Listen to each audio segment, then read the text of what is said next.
हरिओम तत्सत। 7 stages of life.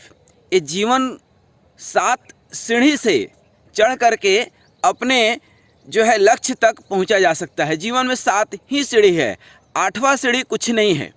हमारे सनातन संस्कृति में, हिंदू धर्म में कहा जाता था कि 50 साल के बाद संन्यास ले लेना चाहिए। वस्तुतः उस समय 100 साल की ज़िंदगी होती थी। और इस सनातन संस्कृति ने जिस तरह से दिन में 7 दिन होते हैं सप्ताह में, जिस तरह से 7 समुद्र है, रामचरितमानस में 7 कांड है, शादी के 7 फेरे हैं, ठीक जीवन की 7 सीढ़ी है जो गहनतम उच्चतम ऊंचाई तक पहुंचाने के लिए काफ़ी है, पर्याप्त है। अब 7 स्टेजेज, इसकी थोड़ा सा 7 मिनट में जानकारी लें। पहला, जब व्यक्ति जन्म लेता है तो 0 से शुरुआत करता है और ये 7 स्टेज अर्थात 7वें सीढ़ी पर हीरो बन सकता है। और हर स्टेज, हर 7 साल पर, मनुष्य के जीवन के हर 7 साल पर एक अजीब सा परिवर्तन होता है। संसार के सारे नियम परिवर्तनीय है सिवाय परिवर्तन के नियम के। तो परिवर्तन जो होता है तो 2 ऑप्शन रहता है व्यक्ति के पास। अब इस ऑप्शन को हम इस अवसर को जानेंगे। जब व्यक्ति जन्म लेता है तो बच्चा नादान होता है, उसके अंदर पूर्ण रूप से सत्य होता है, उसके अंदर वह देवत्व का, वह देवता बनने का और मानव बनने का और दानव बनने का तीनों प्रवृत्ति होती है। अब जिस तरह से संस्कार, प्रारब्ध, जिस तरह से समाज, जिस तरह से परिवेश उसको मिल जाता है, उस तरह से जीवन में आगे बढ़ता है। लेकिन ये बिल्कुल सत्य है कि वह 7 साल तक बिल्कुल नादान होता है। 7 साल के बाद उसके जीवन में एक परिवर्तन आता है, वह अपने अस्तित्व को चैलेंज करता है। अब उस 7 साल में उसके अंदर संतत्व भी आ सकता है। ऐसे अनेकों संत महात्मा हुए जो अपने जीवन के बाल्यकाल से ही बाल संत हो गए। जैसे हमारे गुरु महाराज भी जीवन के 4-5 साल के उम्र से ही किसी संत के शरण में चले गए। दादू जी के एक शिष्य हुआ करते थे सुंदरदास, वह भी 7 साल के उम्र में ही उनके शिष्य बन गए। एक गौतम बुद्ध की शिष्या थी, महज 7 साल के उम्र में वह संतत्व की प्रतिज्ञा ले ली। कहने का मतलब है कि 7 साल के बाद, 7 साल के पूरा होने पर एक व्यक्ति विशेष के अंदर एक अहंकार का भाव आता है कि मैं हूँ, और जहाँ मैं आ जाता है वह अपना एक जो है अधिकार खोजने लगता है। और इस अधिकार अर्थात अपने होने का वह जो है सबूत पेश करने लगता है हर जगह। आप बच्चे को कभी डांटेंगे तो वो अहंकार पर लेगा। आप जो बोलेंगे हो सकता है कि आपके उल्टा करे, या हो सकता है आप जो बोलेंगे वो नहीं करे, या भले जवाब न दे लेकिन करेगा नहीं। तो ये 7 साल के बाद, और ये 7 से लेकर 14 साल तक वह अपने अस्तित्व का जो है खोज करता है।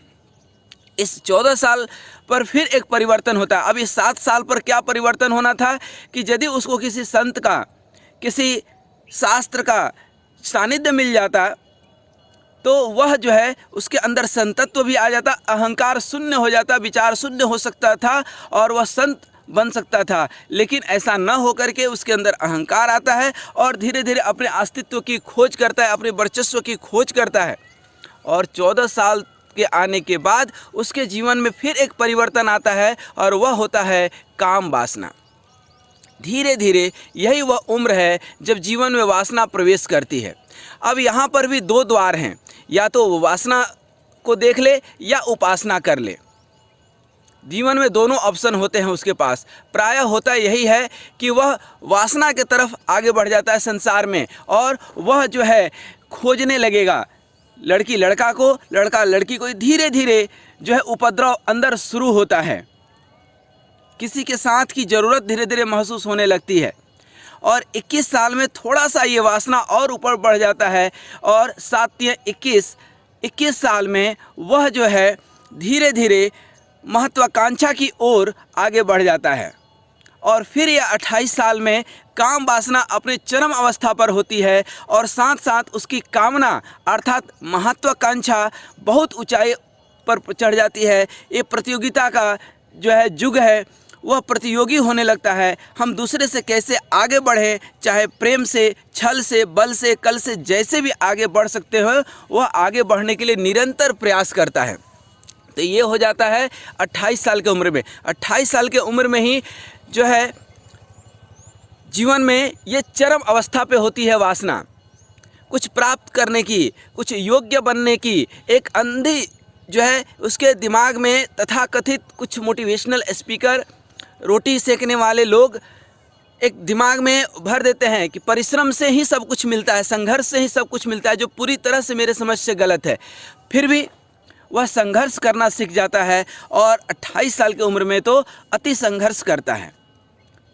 7 5 जा 35, 7 5 35, 35 साल के उम्र में भी जो है धीरे धीरे वासना क्षीण होने लगती है और संसार को देख करके और संसार की भोग विलास में साधना के बजाय साधन जुटाने में पूर्ण रूप से लग जाता है। उसके पास भी फिर से दो द्वार होते हैं 35 साल की उम्र में कि वह साधन जुटा ले या साधना कर ले।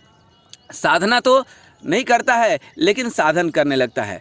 28 साल के ऊपर उम्र में उसके पास जो है रहता है कि हम भोजन कर लें या भजन कर लें, लेकिन वो भोजन के पीछे दौड़ता है, स्वाद के पीछे दौड़ता है, किसी लड़की के पीछे दौड़ेगा, लड़की लड़का के पीछे दौड़ेगी। यह अति जो 21 साल से 28 साल का उम्र होता है, जो हमने बताया, ये काम वेग जो है अति तीव्रता के साथ आगे बढ़ता है।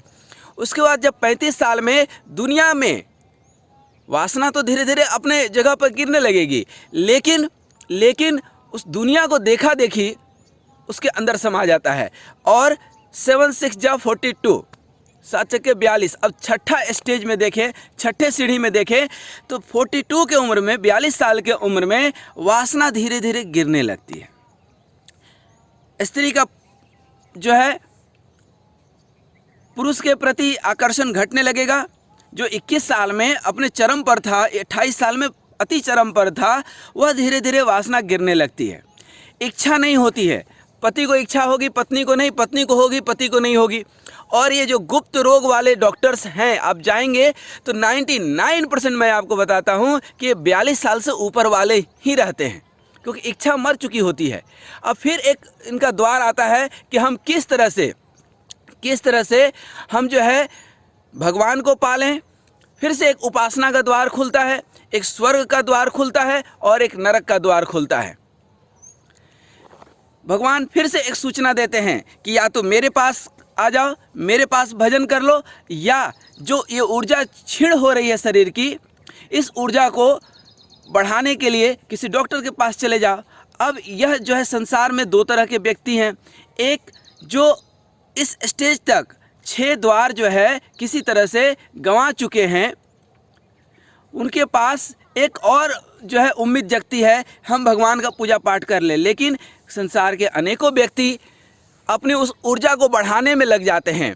उस समय और ज़्यादा तीव्रता से घी खाएंगे, फल खाएंगे। अब बुढ़ारी में फलहारी का कोई मतलब नहीं है, लेकिन खाएंगे, क्योंकि 42 साल की उम्र के बाद धीरे धीरे शारीरिक ऊर्जा, तन की ऊर्जा घटने लगती है, मन की ऊर्जा घटने लगती है, लेकिन उस सारी ऊर्जा जिह्वा पर आ जाती है। और आप देखेंगे कि ज़्यादा आदमी उस समय बोलता है। और 7 7 जा 49, 7वां सीढ़ी जो है आपका 49 साल के बाद शुरू होता है। इसीलिए कहा जाता था कि 49 साल के बाद तो संन्यास आश्रम अर्थात संन्यास्त हो जाना ही चाहिए। घर परिवार छोड़ करके वानप्रस्थ ले ही लेना चाहिए। ज़्यादा नहीं तो चलो 1 साल और समय ले लो, 50 साल में तो छोड़ ही देना चाहिए।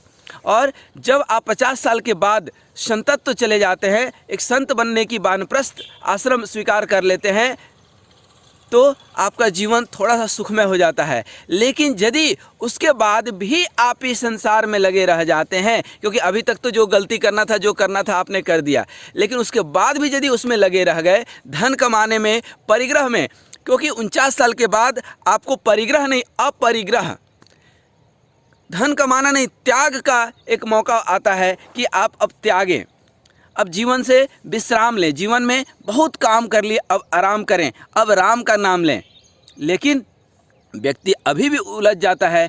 तो 49 साल के बाद तो सीधा 2 ही द्वार है, स्वर्ग का और नरक का। अर्थात एक स्वर्ग का द्वार जो अभी भी यदि आप नहीं चेते हैं तो अब चेत जाइए और जो है अब कोई 8वां सीढ़ी नहीं है, क्योंकि जो 49 साल 50 साल के बाद भी त्याग नहीं अपनाया, अपरिग्रह नहीं अपनाया, साधना को स्वीकार नहीं किया, भगवान की लीला को स्वीकार नहीं किया, भगवान का भजन स्वीकार नहीं किया, उसका जीवन निश्चित है कि नरक में जाएगा। क्योंकि 49 साल के बाद यदि संसार में उलझा रह गया तो अब कोई ऑप्शन नहीं है, कोई 8वीं सीढ़ी नहीं है, वो गिर चुका है।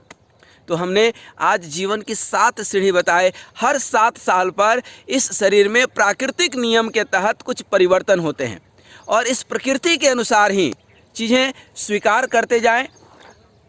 तो हर 7 साल के बाद जीवन में 2 द्वार होते हैं, एक अच्छाई का, एक आध्यात्मिकता का, दूसरा संसारिकता का। आप क्या चूज करते हैं, क्या पसंद करते हैं, यह आपके ऊपर है।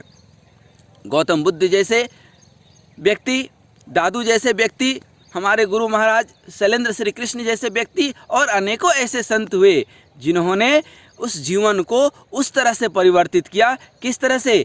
7 साल के उम्र में उन्होंने अहंकार को नहीं, अपने अस्तित्व को नहीं, प्रकृति के अस्तित्व को स्वीकार कर लिया, भगवान को स्वीकार कर लिया और अहंकार शून्य हो गए। और अहंकार शून्य होना ही तो जीवन में सबसे बड़ी बात है, विचार शून्य होना ही बड़ी बात है। वो अपने अस्तित्व को स्वीकार ही नहीं किए, वो तो समझ गए कि हम भगवान के गोद में हैं, ये प्रकृति हमारी माता है, माता पिता गुरु ना वही माता, इन तीनों के शरण में से निकल करके भगवान के अस्तित्व को स्वीकार कर लिए। महज 7 साल की उम्र में, 14 साल के उम्र में वासना नहीं उपासना की ओर निकल गए। फिर एक परिवर्तन आता है, ये शरीर है ना, तन है ना, तन तो प्रकृति के नियम से, प्रकृति के हिसाब से चलेगा। और 14 साल के उम्र में उन्होंने उपासना स्वीकार कर लिया। 21 साल की उम्र में इस संसार में प्रतियोगिता नहीं, जो प्राप्त है वही पर्याप्त है, अपर्याप्त की या और खोज की उन्होंने परिश्रम बंद कर दिया। जीवन में जो हो रहा है, जो मिल रहा है, जो मिला वो बहुत है, जो है वो नहीं है कम, जो नहीं है उसका गम, जो है वो है लाजवाब, जो नहीं है उसका ख्वाब। अर्थात ये 21 साल की उम्र में, 28 साल की उम्र में वासना चरम पर होती है। अब इस शारीरिक यौन ऊर्जा को, अपने बीर्ज को, अपने ओज को या तो नीचे गिरा दे या ऊपर उठा ले, 2 ऑप्शन होता है। क्योंकि 28 साल व्यक्ति का चरम उम्र होता है और 35 साल में इस संसार में देखा देखी की भावना सबसे ज़्यादा जागृत होती है। शादी के 7 फेरे भी ज़्यादातर इसी में लगते हैं। अब या तो इधर आप उलझ जाए, देखा देखी करें, या आप यदि पढ़ाई लिखाई करते हैं, धन दौलत कमाते हैं या जो भी करते हैं, प्रतियोगिता की भावना सबसे चरम पर होती है। संघर्ष सबसे ज़्यादा 28 से 35 साल के उम्र में होती है। और धीरे धीरे आप जब आगे बढ़ते हैं तो आपकी शारीरिक ऊर्जा घटने लगती है। शारीरिक ऊर्जा घटे उसके पहले हम अपनी आध्यात्मिक ऊर्जा को बलवंत कर ले, बलवान कर ले, मजबूत कर ले तो बहुत अच्छी बात है। लेकिन लोग क्या करते हैं कि गुप्त रोग के डॉक्टर के पास लोग जाने लगते हैं कि हम शारीरिक ऊर्जा कैसे बढ़ाएं। अरे गधा, अब कब तक अभी तक यदि मन नहीं भरा तो जरा देखो, एक राजाओं के हजारों पत्नियां हुआ करती थी, कहाँ मन भरा। एक वेश्या को देखो, रोज कई लोगों से संपर्क करती है, कहाँ उसका मन भरा। तो इस काम वासना से, इस धन दौलत से, इस संसारिकता से कभी किसी का मन नहीं भरता है। यदि इसी को अपन परिवर्तन कर दें, कहाँ पर आध्यात्मिकता में, तो कमल के फूल खिल जाएंगे हमारे जीवन में। और 49 साल में तो वानप्रस्थ आश्रम ले ही लेना चाहिए, अन्यथा जीवन का नरक बनना। यदि 2, 4, 5 साल तक आपने नहीं छोड़ा तो जीवन नरक ही है। चाहे आप कहीं भी रहिए, घर में भी रहेंगे तो सबकी सुनना पड़ेगा और आप भी बोलते रहिए, चिल्लाते रहिए, कोई आपकी सुनता तो है नहीं, आपको सबकी सुनना पड़ेगा। इसलिए आइए हम एक संकल्प लें कि जीवन के 7 स्टेज को, और हर 7 साल पर जो एक जीवन में परिवर्तन होता है, उस परिवर्तन में एक आध्यात्मिकता को स्वीकार करें, जीवन के सुख को स्वीकार करें, आनंद को स्वीकार करें, परम आनंद को स्वीकार करें। तो ये परमानंद की प्राप्ति यही है। मैं उम्मीद करता हूँ कि इस 7 स्टेजेस के आप 7 सीढ़ी के, जीवन के 7 सीढ़ी का आनंद लेंगे और जीवन को सुखमय बनाएंगे। हरि ओम तत्सत।